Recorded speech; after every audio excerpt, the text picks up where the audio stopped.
Dear teachers and students, welcome to our presentation for ECE6010 Assessment 2. We are Group 9 in Pauline Leonard class, and we have 3 members in our team.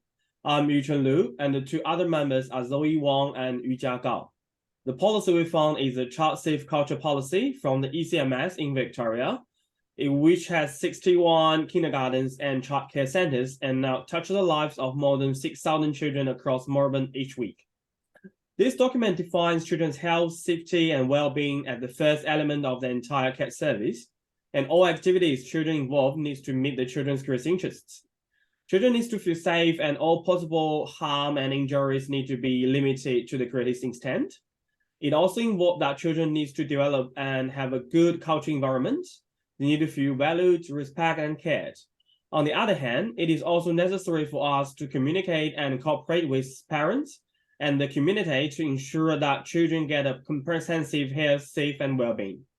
Based on our analysis and our group imaging pedagogy and understanding of early childhood teaching, such a definition promotes the following relationships and approaches to teaching. First, as educators, we need to encourage children to learn through play, which also means that they could responsibly choose what they want to know or learn based on their interests. At the same time, as educators, we should use scaffolding and internal teaching to design suitable teaching plans or circles for children based on their choice. Children's agency will be enhanced by making their own decisions and free exploring any possible outcomes by themselves. This policy also fosters connections and partnerships between us as educators and the family, the community, and the experts. To move on, I will pass it to Yujia for more details. Well, according to the VE by LDF, there are some principles that are similar to the policies we have found, such as guide early childhood professionals as they respond sensitively and positively to each child. Both policies are focused on educating the science of service to children, but there are also some differences. The Child Safe Culture policy focuses on protecting the physical safety and well-being of children, as well as their potential for harm and loss of rights.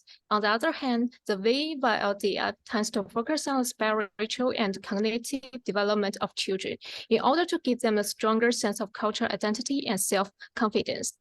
Compared to the E by LF, both policies clearly emphasize the importance of protecting the culture of Indigenous Australians and Torres Strait Islanders, and both policies recognize the importance of social equity and social and culture diversity.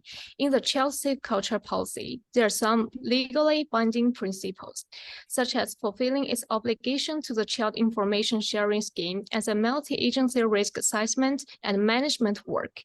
These mandatory provisions are strong constraints, while the EVLF focuses on the sustainability of teaching policy.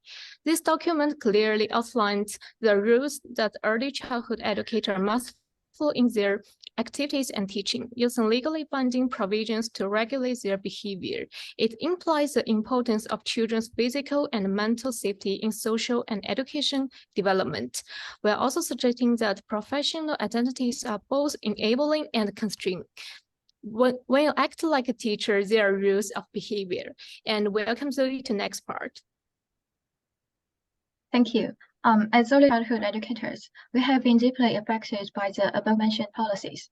We are focusing on assisting children in learning by doing what they really like to do while they were playing.